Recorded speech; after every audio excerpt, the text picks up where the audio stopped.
Bismillahirrahmanirrahim. Melanjutkan pembahasan tentang Al-Quran dan bahasa Arab. Di sini kita akan menyinggung sedikit tentang hadis nabawi atau as-sunnah, hadis-hadis Rasulullah sallallahu alaihi wasallam selaku sumber kedua untuk bahasa Arab. Al-hadis syarif al-ma'inul ladzi la yandibu. Itu kelebihan tasydid dalam cetakannya yang betul. Al-hadis syarif al-ma'inul ladzi la yandibu atau la yandibu.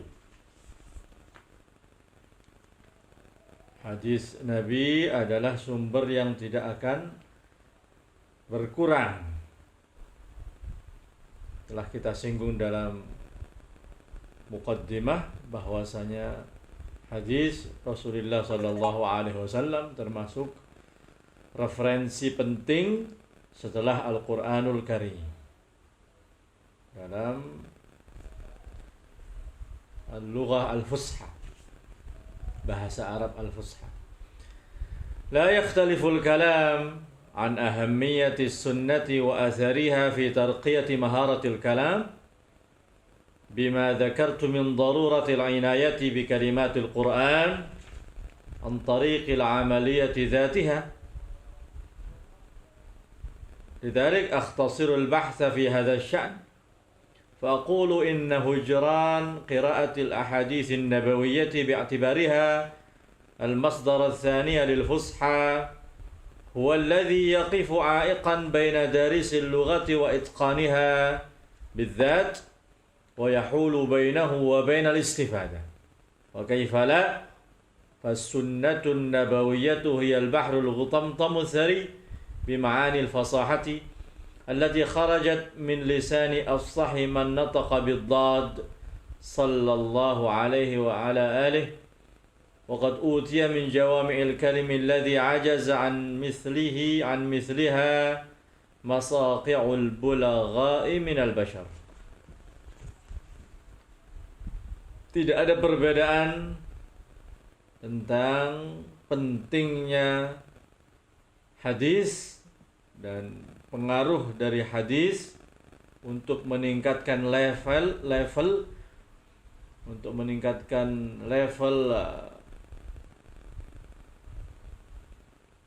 kemahiran berbahasa Arab, sebagaimana yang kita terangkan tentang pentingnya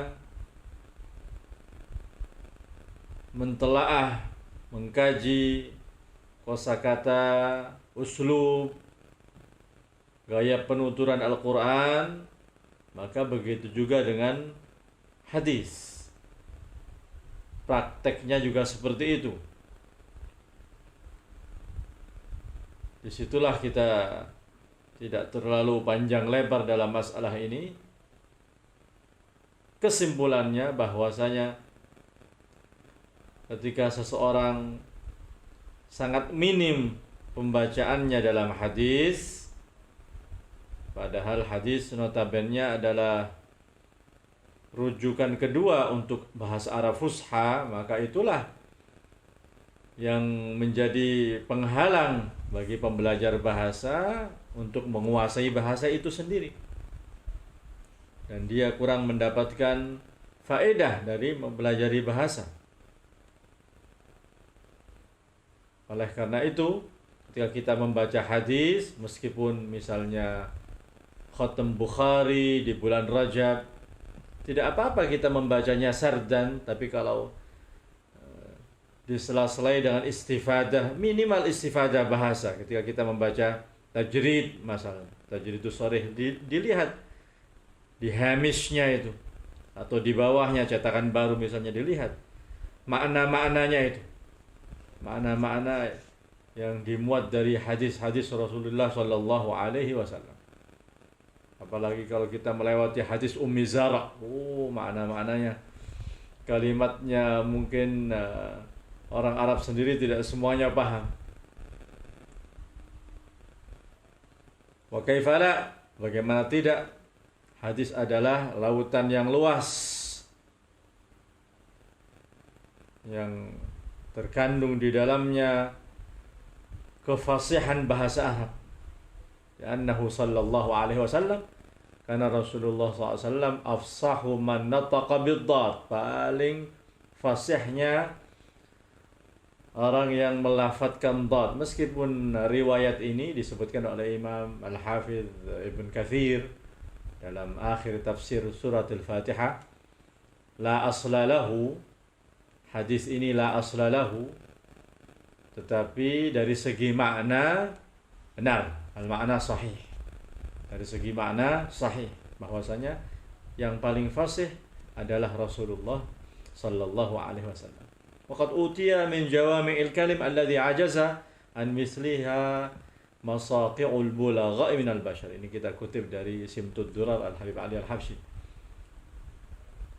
Sastrawan-sastrawan tidak mampu menyaingi kefasihan Rasulullah sallallahu alaihi wasallam.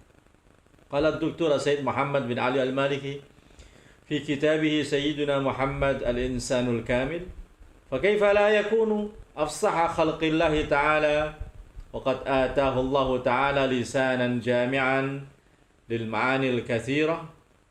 Ini kelebihan tulisan lil ma'anil katsira fil alfadhil yasir. Bagaimana tidak dikatakan paling fasihnya manusia? Allah Subhanahu wa taala telah memberi kepada Rasulullah sallallahu alaihi wasallam lisanan jami'an lil ma'anil katsira fil alfadhil yasira. Lafaz yang sedikit yang memuat makna yang banyak, makna yang padat, singkat tetapi padat. Seperti yang kita singgung di pertemuan sebelumnya. Tolak ukur ketinggian balaghah seseorang itu adalah mampu untuk meringkas makna yang padat dalam ucapan yang singkat, dalam pernyataan yang singkat, supaya tidak ada al-tatwil al-mumil wal hashwil mukhil. Tidak ada sesuatu yang tidak penting untuk dikatakan, sesuatu yang bertele-tele. Waqala sallallahu alaihi wasallam wa huwa 'ala al-minbar, ya ayuhan nas inni qad u'titu jawami'al kalim wa khawatimahu wa ikhtusira li ikhtisaran. Dalam riwayat yang lain, fawatihal kalim wa khawatimahu. Di sini Rasulullah SAW menyatakan aku telah diberi oleh Allah jawami'al kalim yang tadi kita singgung, dan khatimahnya, penutup kalam, dan diikhtisar, diringkas untuk Rasulullah SAW, ikhtisaran, menjadi ringkas kata-kata itu.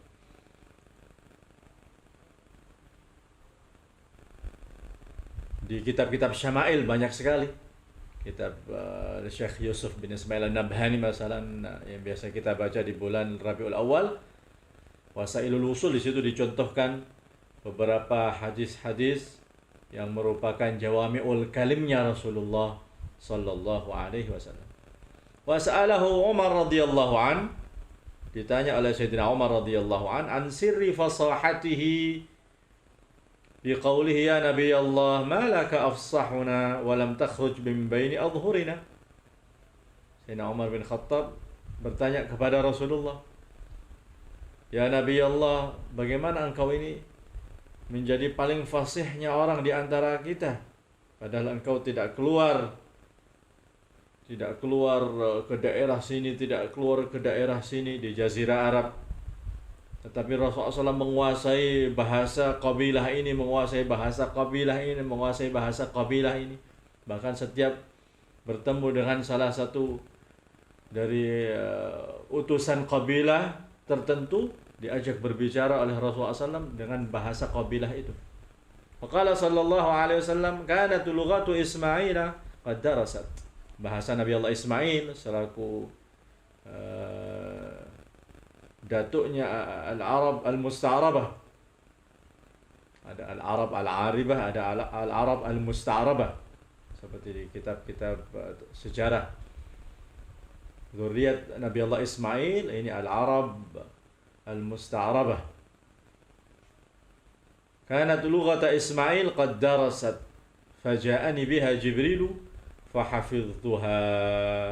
Berarti Rasulullah SAW dia mempelajari bahasa Arab Nabi Allah Ismail melalui Jibril alaihissalam.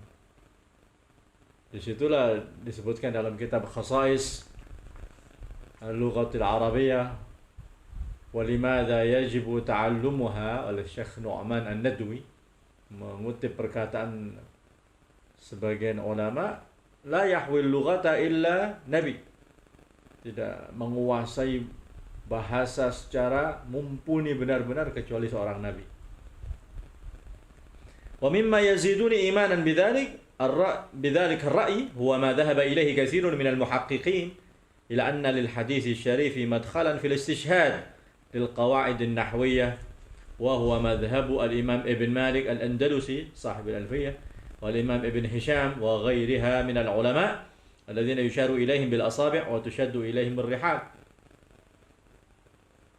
Yang memantapkan pendapat ini adalah apa yang disuarakan oleh tidak sedikit dari para ulama minal muhaqqiqin, bahwasanya hadis termasuk yang dijadikan istishhad untuk kaidah-kaidah nahwu. Itu termasuk pendapat Imam Ibnu Malik dan Imam Ibnu Hisham. Memang dalam masalah ini ada perbedaan pendapat. Kalau boleh kita bacakan dari kitab Madkhal fi Fiqhil Lughatil Arabiyyah karya Dr. Ahmad Muhammad Qaddur. Ada perbedaan pendapat tentang masalah itu. Apakah boleh hadis itu dijadikan hujjah bahasa atau levelnya atau tidak boleh. Kita bacakan supaya lebih objektif pembahasannya. Amal hadisus syarif falam yaqbal ala al-ihtijaj bih mu'dhamul lughawiyyin wan nuhah wa dhalika li'adami wusuqihim annahu lafdhur rasul sallallahu alaihi wasallam idh law wasiqu bidzalik la jara majra al-Qur'an fi isbat al-qawa'id wal ihtijaj li lughah. Menurut sebagian, bahkan di sini Dr. Ahmad Qaddur menyebutkan mayoritas menyatakan bahwasanya hadis itu tidak diterima untuk hujjah dari segi bahasanya. Kenapa? Karena mungkin dari segi valid atau tidak validnya itu adalah sabda Rasulullah sallallahu alaihi wasallam. Karena sebagaimana kita ketahui dalam ilmu mustalahul hadis bahwasanya al-asah boleh meriwayatkan hadis bil ma'na. Boleh meriwayatkan hadis meskipun tidak sesuai dengan harfiah sabdanya Rasulullah SAW. Yang penting maknanya sesuai, tidak apa-apa. Dari situ sebagian. Walaqad ta'allala mani'ul ihtijaj bil hadis bi anna ar-ruwah alladziina naqalu al-haditsa jawazun naqla bil ma'na, yang kita singgung tadi. Fatajidu hadisatan wahidatan fi zamanir rasul lam tunqal bi alfadhin wahidah. Satu kejadian, satu momen di era Rasulullah SAW sendiri tidak dinukil kepada kita dengan satu lafaz, ada beberapa lafaz. Bal ikhtalafatil alfadhu aw taradafat mimma yadullu ala an-naql bil ma'na duna al-lafz. Dan itu mengindikasikan menukil hadis bil ma'na duna al-lafz. Kama ta'allala haula'il mani'un biwuqu'il lahan fima ruya min al-hadis lianna katsiran min ar-ruwati lam yakunu araban fakasura al-khata'u fi riwayatihim. Ini sandaran yang menyatakan tidak bisa dijadikan hujjah karena di antara perawi mungkin bukan orang Arab tulen, akhirnya ada kesalahan dalam periwayatannya. Ada kulli hal, tapi Dr. Ahmad Qaddur di sini malah berseberangan dengan pendapat tadi dan mendukung pendapat yang menyatakan hadis itu hujjah. Hadis itu hujjah.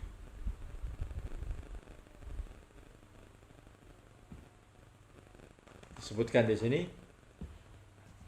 Wala syakka fi anna mutaqaddimin nuhati wal lughawiyyin. Beliau Dr. Ahmad Qaddur mengkategorikan beberapa ulama yang menolak kehujahan hadis untuk bahasa dari kalangan mutaqaddimin, dari kalangan ulama-ulama terdahulu.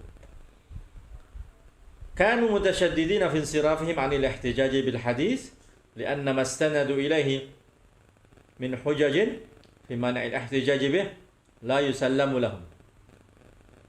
Wal ahaditsu allati nuqilat bil ma'na naqalaha fusaha'u yaqa'u al ihtijaj bi lughatihim. Menurut pendapat ulama yang lain yang menyatakan tetap hujjah meskipun hadis itu dinukil bil ma'na, tidak sesuai dengan harfiah redaksi Rasulullah SAW aslinya, tetapi siapa yang menukil?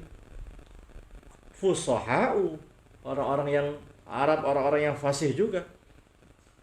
Li'annahum minas sahabati wat tabi'in, karena mereka dari kalangan para sahabat dari kalangan para tabi'in. Kama anna wuqu'al lahan fi ba'd al-ahadits allati mayyazaha al-muhadditsun la yulghi al-juz' al-'azam min al-ahadits as-sahihah sanadan wa riwayatan wa lughatan. Kalaupun terjadi lahan, terjadi sesuatu yang tidak sesuai dengan kefasihan bahasa, sesuatu yang tidak sesuai dengan kefasihan bahasa sudah di-cover oleh para ulama yang lain. Hal itu tidak menjadikan tidak menggeneralisir semuanya, tidak dapat diambil hujahnya, tidak bisa. Ila akhiril kalam, yang mana kesimpulannya penulis di sini menguatkan kehujahan hadis untuk menjadi sandaran bahasa. Amma ra'yul qa'ib li hujjatil hadis falam yalqa ta'yidan muttaridan illa ladal mutaakhirin minan nuhah, yang tadi kita sebutkan, kayak Ibn Barri wa Ibn Kharruf wa Ibn Malik wa Ibn Kharruf Ibn Malik wal Istirabadi, dan para ulama yang lain yang menyatakan hadis termasuk hujjah dalam bahasa. Ala kulli hal, ini untuk supaya kita mengetahui perbedaan pendapat yang muncul. Kembali kepada kitab Ma'ajimul alawatan ala dzalik, ditambah lagi Ma'ajimul lughati wa qawamisuha fa hiya zakhiratun bi syawahid minal hadisin nabawi. Kamus-kamus ini juga penuh dengan syawahid, contoh-contoh dari hadis Nabi. Ila janibi ma wasala ilaika minal amsal al-hadisiyah as-sair. Itu kurang ya, al-amsal al-hadisiyah. Kama awradaha al-Imam al-Maidani fi babin mustaqil min kitabihi Majma'il Amsal. Dalam kitab Majma'ul Amsal ada khusus pembahasan tentang al-amsal al-hadisiyah. Peribahasa-peribahasa yang disarikan yang diambil dari hadis-hadis Rasulullah SAW. Alladhi yu'addu adkham kitabin sunnifa fi mawdu'in, yang mana kitab Majma'ul Amsal termasuk kitab induk dalam mengenal peribahasa Arab. Wa qad dzakara al-Maidani, telah menyebutkan jumlatan salihatan min aqwalihi sallallahu alaihi wasallam allati jarat majra al-amsal, sabda Rasulullah yang diperibahasakan.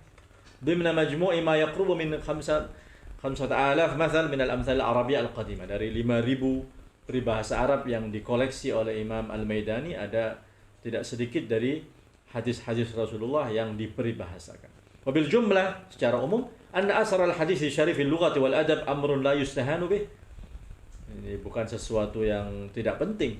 Faqad sahama fi ibtikari alfadhin diniyatin wa tashri'iyatin wa fiqhiyatin lam takun musta'malatan min qabl. Sama halnya dengan Al-Quran, telah memunculkan lafaz-lafaz yang sifatnya religi, fikih, syariat yang dulunya menurut orang Arab tidak populer.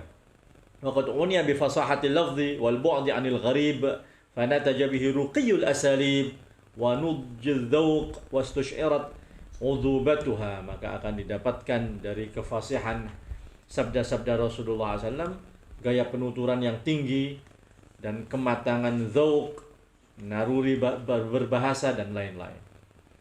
Kalau kita ingin mendapatkan kematangan naluri berbahasa dan tingginya gaya penuturan bahasa, maka jangan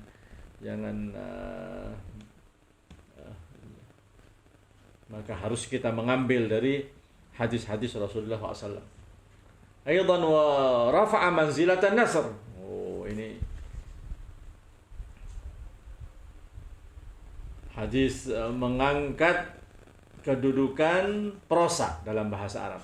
Fala ajaba an ta'assara bihi al-khutaba wal kuttab wasyu'ara.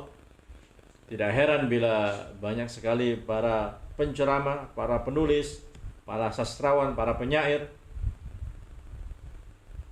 mengambil kefasihan hadis-hadis Rasulullah SAW. Waqtabasu minhum, mengutip, ada istilah iktibas dalam balaghah. Wa hawalu as-sayra ala minwalih, mengikuti gaya penuturannya Rasulullah. Wa sawfa yatajalla amamaka jaliyan indama tattali'u ala butuni kutubis sunnah an-nabawiyyah ma'a im'anin nazar. Akan lebih jelas kalau kita mau mentelaah lagi kitab-kitab hadis-hadis Rasulullah SAW.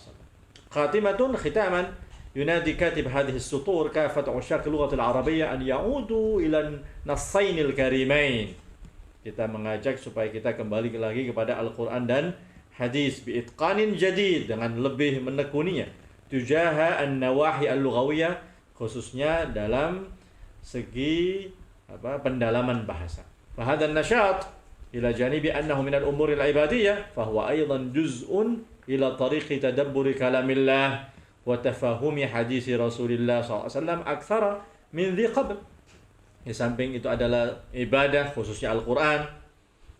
Dengan cara ini kita lebih memahami dan lebih menghayati Al-Quran dan lebih mencerna, lebih memahami sabda-sabda Rasulullah SAW. Walaysa sardan sari'an fahasb, bukan hanya asal membaca. Ba'idan anil maqsidil asna, jauh dari tujuan yang pokok, min tilawatil Quran wa min qiraati ahaditsir Rasuli sallallahu alaihi wasallam. Kadang-kadang kita menyepelekan bil barakah. Ayo baca bil barakah tapi banyak salahnya, itu malah bahaya. Bil barakah tapi banyak salahnya. Padahal sudah ada harokatnya. Ini harus berhati-hati betul kalau membaca hadis-hadis Rasulullah SAW. Wallahu waliyut taufiq. Mudah-mudahan akan menjadi motivasi tersendiri untuk kita dalam rangka meningkatkan level kemahiran kita dalam berbahasa Arab. Wassallallahu ala sayyidina Muhammad wa alihi wasallam. Alhamdulillahi rabbil alamin.